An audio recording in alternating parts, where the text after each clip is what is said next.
अस्सलाम वालेकुम, welcome back. आज हम टर्किश पॉलिटिक्स का नेक्स्ट टॉपिक देखेंगे जिसमें आता है role of military in Turkish politics. उसमें देखेंगे कि एक्चुअली में क्यों ये टर्किश पॉलिटिक्स में मिलिट्री का बहुत ज़्यादा इन्वॉल्वमेंट रहा है और इसका रीज़न क्या है। जिस तरह पाकिस्तान में मिलिट्री का बहुत ज़्यादा इन्वॉल्वमेंट रहा है पॉलिटिक्स में, इसी तरह टर्की में भी पॉलिटिक्स में जो है मिलिट्री फोर्सेस का, आर्म फोर्सेस का बहुत ज़्यादा इन्वॉल्वमेंट रहा है। अब एक तो ऑटोमन लेगेसी थी, ठीक है, ऑटोमन टाइम्स में ही मिलिट्री का बहुत ज़्यादा की रोल था, क्योंकि जब वो टेरिटरीज़ एक्सटेंड करते थे या उन्होंने फ़ाइटिंग करनी होती थी, वॉर्स चलती थी, तो डेफिनेटली उसमें आर्मी का, मिलिट्री का रोल होता था। और with the help of military, armies की हेल्प, मदद की वजह से ही जो टेरिटरीज़ जो ऑक्यूपाई की जाती थी। तो एक तो ये पॉइंट हो गया, और इसी लेगेसी को उन्होंने फॉलो अप किया है मॉडर्नाइजेशन प्रोसेसेस के साथ। जब आगे हम उसकी बात करेंगे कि जो कमाल अतातुर्क की जो रेवोल्यूशनरी प्रोसेसेस थे उसमें आर्मी ने कैसे टेक पार्ट किया है। अच्छा, इसके जो इंस्टीट्यूशंस भी डेवलप हुए, ठीक है, the evolution of the army commences to the establishment of the institutions development according to the western models, और officers begin to see themself in the vanguard of enlightenment. क्योंकि जब आप एक चीज़ को बहुत ज़्यादा फ्लरिश कर रहे हैं तो मिलिट्री को अपना आप लगता था कि हम गार्डियन हैं पॉलिटिक्स के, और टर्की के हम गार्डियन हैं। So they pioneered the political modernization by leading the 1876 revolution of the Young Turk Revolution of 1908. The legacy of military intervention appeared through these revolutions, जो past revolutions होती रही हैं 1876 की, 1908 की, in which the armed forces played leading role. These interventions brought about new reforms which changed significant aspects of the political and social system. ठीक है, उन revolutions की वजह से जब आर्मी की बहुत ज़्यादा इन्वॉल्वमेंट है तो उन्होंने अपने आप को गार्डियन समझ लिया पॉलिटिक्स का। अब सेकंड पॉइंट आता है जी कैमलिस्ट रिपब्लिक का, जो हमने पीछे पूरा कैमलिज्म के 6 प्रिंसिपल्स पढ़े हैं। तो उसके बाद जब वो क्रिएट हुआ है 1923 में, तो उसके बाद क्यों मिलिट्री का रोल और किस तरह का मिलिट्री का रोल रहा है। वर्ल्ड वॉर 1 के बाद जो है अतातुर्क जो थे वो कंट्री के इमर्जिंग पॉलिटिकल और मिलिट्री लीडर थे, और he and other generals transform the Ottoman Empire into a modern nation, ये हम सबको पता है। तो टर्की का वहाँ से मॉडर्नाइजेशन प्रोसेस या पीरियड स्टार्ट हो गया है, लीडिंग बाय मिलिट्री। अब इनिशियली क्या था, क्योंकि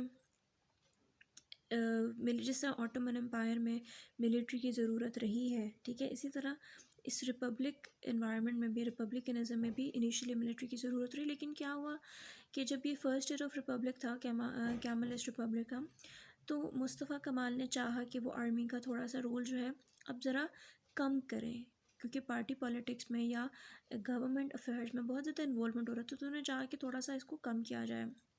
तो उन्होंने जो है उनकी हायरिंग भी बंद कर दी, और उन्हें जो है ना रिटायर करना चाह रहे थे, या फिर वो कह रहे थे कि जो पॉलिटिकल एरिना में होंगे, कर्नल्स हैं, जनरल्स हैं, जो भी आर्मी ऑफिशियल्स हैं, वो अपने आर्मी के ओहदे से रिटायरमेंट करें या रेजिग्नेशन करें। तो इस तरह जो है कुछ हद तक ये हुआ, बट कम्प्लीटली जो है डायरेक्ट इन्फ्लुएंस, जो है पॉलिटिकल इन्फ्लुएंस उनका ख़त्म नहीं कर सके Kemal Ataturk. So, Ataturk's removal of the army from power was never quite complete, because he saw the role of army as a guardian of the secular republic. तो वो ख़ुद भी थोड़ा 50-50 कर सके, कुछ उन्होंने नहीं किया।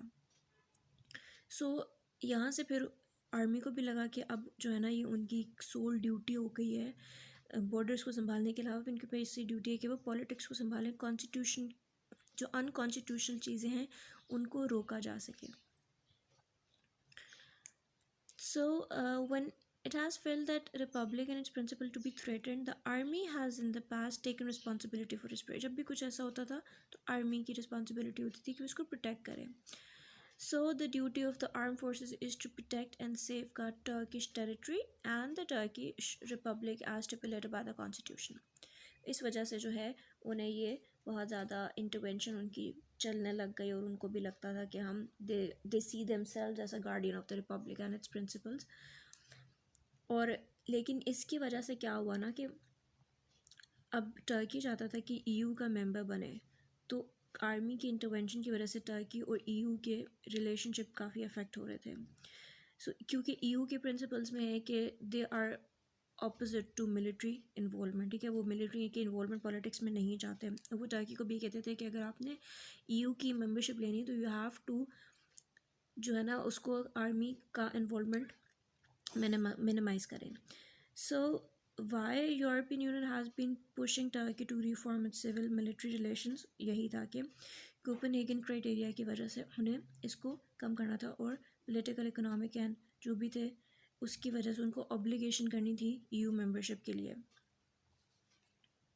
पहले तो हमने बैकग्राउंड पढ़ा कि ऑटोमन लेगेसी थी और कैमलिस्ट की वजह से उन्होंने मिलिट्री को रखा है पॉलिटिक्स में। कुछ हद तक इंटरवेंशन कम की, बट देन ही फेल्ट कि ये जो है मिलिट्री की इन्वॉल्वमेंट ज़रूरी है कभी भी उसको कॉन्स्टिट्यूशनल रिफॉर्म्स को प्रोटेक्ट करने के लिए। लेकिन अब जब ईयू रिफॉर्म्स की हमने बात की तो वहाँ पे जो चेंजिंग रोल है ना मिलिट्री का वो स्टार्ट होने लग गया। So political criteria require the implementation of institutional stability, complete freedom of expression, entrenchment of human rights, respect and protection of minorities. Although the democratizing of civil-military relations are not directly mentioned in the Copenhagen criteria, the military as an institution should be subordinate to the political criteria. हम भी यही कहते हैं कि जी military जो है वो subordinate है पॉलिटिक्स की, गवर्नमेंट की, ना कि वो डायरेक्टली इंटरवेंशन करे पॉलिटिक्स में। So it should be subordinate to the political criteria, और ईयू भी यही चाहता था। So following the acceptance of Turkey as a candidate country in 1999, Turkey agreed to the fulfillment of the Copenhagen political criteria in order to start accession negotiations. इसकी वजह से उसको ये करना पड़ा कि वो इस क्राइटेरिया को फुलफिल करे कि वो मिलिट्री को सबॉर्डिनेट कर दे, अदरवाइज इनिशियली वो सबॉर्डिनेट तो नहीं था ना। So the democratizing of civil military relations has become one of the most important conditions of the political criteria. And after the acceptance of Turkey as a candidate country, the main criticism of the accession partnership document, annual reports, and progress reports in Turkey concern the perceived act of democratic control over the country's military. के politics का control होना चाहिए country के जो military है, ना कि military का कंट्रोल होना चाहिए कंट्री के पॉलिटिक्स पे। सो ये सब जो इसमें रिफॉर्म आए हैं या जो चेंजेस आए हैं जस्ट बिकॉज ऑफ ईयू की वजह से कि यूरोपियन यूनियन का मेंबर बनने के लिए उनकी कुछ कंडीशंस थी और Turkey has to fulfil those conditions. अब उस कंडीशंस में हमारे पास क्या आता है, अब क्योंकि मिलिट्री एक अलग पूरा जो है ना डिपार्टमेंट है, जिस तरह बाकी हमारे गवर्नमेंट के डिपार्टमेंट्स होते हैं, लाइक या आप कह लें कि पूरा एक अलग सा सब्जेक्ट आता है मिलिट्री, ठीक है। तो उसके लिए सिविल एक सिविलियन डिपार्टमेंट है। मुल्क में दो ही पार्ट्स होते हैं, एक सिविलियन पार्ट होता है और एक मिलिट्री पार्ट है आर्मी का। तो सिविलियन के लिए तो सिविलियन कोर्ट्स वगैरह, तो अब मिलिट्री के लिए भी उन्होंने सेपरेट मिलिट्री कोर्ट्स बनाई हैं और डिफरेंट आर्टिकल्स को थोड़ा सा अमेंडमेंट्स की हैं कॉन्स्टिट्यूशन में।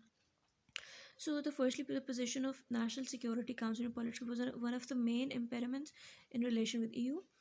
NSC, National Security Council, जो कि 1960 में बना, military intervention in order to legitimize the place of army in politics. Its power was then enlarged after 1980s military intervention, जो पीछे हमने 60 के 71 and 80 का जो क्यूज मिलिट्री कूज पड़े, तो ये उनकी बात करें। So the new council of NSC is composed of the President of the Republic, the Prime Minister, Chief General Staff होगा, Ministers of Foreign Affairs होंगे, Internal Affairs or Defense, as well as the top military commanders. Thus, the military was able to make itself politically more active and effective. ठीक है, previous ही बात हो रही है। In the process of moving towards अब military commanders भी चले, ठीक है, एक न्यू काउंसिल जो बनाई उसमें, तो अब क्या था कि जी जब आप EU मेंबरशिप की तरफ जा रहे हैं तो power of NSC has been restricted. पहले उनके पास जो न्यू काउंसिल बनाई उसमें प्रेसिडेंट, प्राइम मिनिस्टर, जनरल्स थे, मिलिट्री कमांडर्स थे, मिनिस्टर्स थे। अब जो है ना जब EU मेंबरशिप की तरफ जा रहे थे, जो पावर थी NSC की, नेशनल सिक्योरिटी काउंसिल की, वो रिस्ट्रिक्ट कर दी गई आर्टिकल 118 की मॉडिफिकेशन से। कॉन्स्टिट्यूशन का जो आर्टिकल 118 है उसकी मॉडिफिकेशन की और पावर को रिस्ट्रिक्ट कर दिया। Rule of NSC was diminished, ख़त्म कर दिया उसको 1982 की कॉन्स्टिट्यूशन से। NSC was responsible for the drafting of national security and foreign policy. ठीक है, NSC का क्या काम था कि वो ड्राफ्ट करे और नेशनल सिक्योरिटी फॉरेन पॉलिसी को उसको ड्राफ्ट करे. अब with this amendment it become solely an advisory board. अब वो क्या होगी, एक एडवाइजरी बॉडी होगी. पहले तो वो ड्राफ्ट करती थी फॉरेन पॉलिसी को, नेशनल सिक्योरिटी को, अब वो सिर्फ और सिर्फ एक एडवाइजरी बॉडी होगी. The composition of NSC has been altered with an increase in the number of its civilian members. अब हमने मिलिट्री मेंबर्स को निकाल दिया और सिविलियन मेंबर्स को ऐड ऑन कर दिया. मोर ओवर क्या हुआ, तो post of court of auditors has been authorized to audit accounts and transaction of all types of organization including state properties. अब कोर्ट ऑफ ऑडिटर्स बनाए जो कि ऑथोराइज्ड हैं कि वो ऑडिट करें अकाउंट्स को, ट्रांजैक्शन को, हर तरह के स्टेट प्रॉपर्टीज़ को जो कि आर्म्ड ऑफिसर्स ने ओन की हुई हैं. With the introduction of these reforms, Turkey's elective representatives became more effective. ठीक है, क्योंकि अब ऑडिट होने लग गया ना, ऑडिट हो रहा है आर्म ऑफिसर्स का, तो क्या हुआ कि जो पॉलिटिकल रिप्रेजेंटेटिव्स हैं, इलेक्टिव रिप्रेजेंटेटिव्स हैं, वो फोर्स में आ गए. अच्छा, फिर क्या किया इन्होंने, नेक्स्ट रिफॉर्म हुआ कि जी जो मिलिट्री रिप्रेजेंटेटिव्स थे सिविलियन बोर्ड से उन्हें हटा दिया गया. ठीक है. 6th Harmonization Package of July 19, 2003. NSC representative on the Supervisory Board of Cinema, Video and Music, उसमें जो थे ना सिविलियन बोर्ड से उनको हटा दिया गया. फाइनल एरिया क्या किया, it concerns the amendments of military codes. ठीक है, मिलिट्री कोड के अमेंडमेंट्स की हैं. According to the accession partnership document, European Commission's main criticism was the use of the excessive power of state security courts that deal with political crime. State security courts जो थी वो political crimes के साथ deal करेंगी. So अब जो commission थी ना उसको doubts भी थे partiality of judges पे. Since 1 in 3 state security court judges were military judges. ठीक है, 1 in 3 स्टेट सिक्योरिटी जजेस जो थे वो उसमें से एक 3 में से एक जो था वो मिलिट्री जज था. This was the only example in Europe in which civilians can be tried at least in part by military judges. So for these reasons the legal basis of for the existence of state security court has been removed. उन्होंने state security court को remove कर दिया. The trial of civilians in military courts was abolished. उसको भी ख़त्म कर दिया. Civilian का trial in military courts 7th harmonisation package में. सो क्या हुआ कि जो स्टेट सिक्योरिटी कोर्ट्स थे वो ख़त्म ही हो गए 2004 में. ठीक है, पहले थोड़े से रिमूवल किया, इसको ख़त्म किया, उसको ख़त्म किया, थोड़ा सा इन्फ्लुएंस कम किया, बाद में 2004 में इसको कम्प्लीटली ख़त्म कर दिया. So in regard to EU demands, Turkey has made reform in all the area mention. अब टर्की को रिफॉर्म लाने ही क्यों पड़ा है, क्योंकि यूरोपियन यूनियन की मेंबरशिप चाहिए थी, इस वजह से उसे ये सब कुछ करना पड़ा. So the most important question becomes the extent to which these reforms have been successful in restoring full civilian control over military. कितना को कंट्रोल आ गया मिलिट्री पे. Through the European Union membership process, civil-military relations have become more democratized. The autonomy of the military in Turkey has been diminished by means of EU reforms. उसकी autonomy ख़त्म होगी military की. NSC is no more an executive body, it's just an advisory function. Transparency of the defense expenditures has been enhanced. सब चीज़ें transparent हो गई and function of military courts has been limited. ठीक है, अभी तक जो है उन्होंने कहा कि EU रिफॉर्म्स में तो काफ़ी हद तक चीज़ें ख़त्म हो गई, ठीक हो गई. अभी वो कह रहे हैं कि जो कुछ प्रॉब्लम्स हैं regarding the position of military. अब पहला प्रॉब्लम क्या है कि military representatives continue to make their own views known on a variety of topics through speeches, their influence in media, through formal declarations. Most of the time statements by military are perceived as warnings to the civilian government. ठीक है, as a warning लगती है कि जो भी वो statements दे रहे हैं against civilian governments, तो it takes as a warning. During the presidential election in 2007, the army was able to influence politics.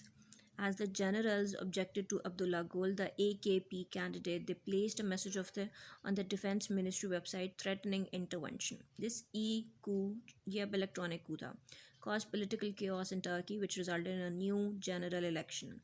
Second problem क्या है कि जो Chief of Turkey General Staff है, he is still directly responsible to the Prime Minister.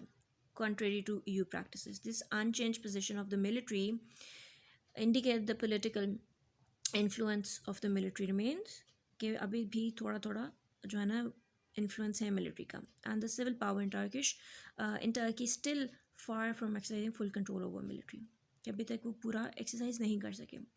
So there is no doubt that EU candidacy has contributed to the democratization of civil military relations in Turkey. According to the last EU progress report on Turkey's accession, progress has been made regarding civilian control of the army. The Army Court's competencies have now been limited through the constitutional package. The decisions of the Supreme Military Council are now open to judicial review. Supreme Military Council भी जो है वो भी judicial review के लिए open है. So there are certain limits to this impact because the legacy of the Ottoman Empire and the Kemalist Republic, and this will probably remain the case in near future. So full civilian control of the military can only be managed the full implementation of recent reforms, as the regular reports in Turkey consistently indicate are crucial to the democratization process. अभी तक जो है full control नहीं आया, लेकिन कुछ हद तक बहुत बेहतर हो चुका है. Hopefully in the coming years जो है remaining भी जो rule है military का, जो थोड़ा बहुत influence, वो भी होपफुली ख़त्म हो जाएगा. सो ये था जी मिलिट्री का रोल क्या था. हमने पहले बैकग्राउंड देख लिया कि ऑटोमन लेगेसी है, कैमलिस्ट की वजह से है, कैमलिस्ट रिपब्लिक की वजह से, एंड देन हमने देखा कि कैसे कैसे वो रिफॉर्म लेकर आए. तो अगर इस पर क्वेश्चन आता है तो I guess you are able to answer this question very well. तो कोई क्वेश्चन हो, कोई भी क्यूरी हो तो you can ask me. Thank you so much. अल्लाह हाफ़िज़.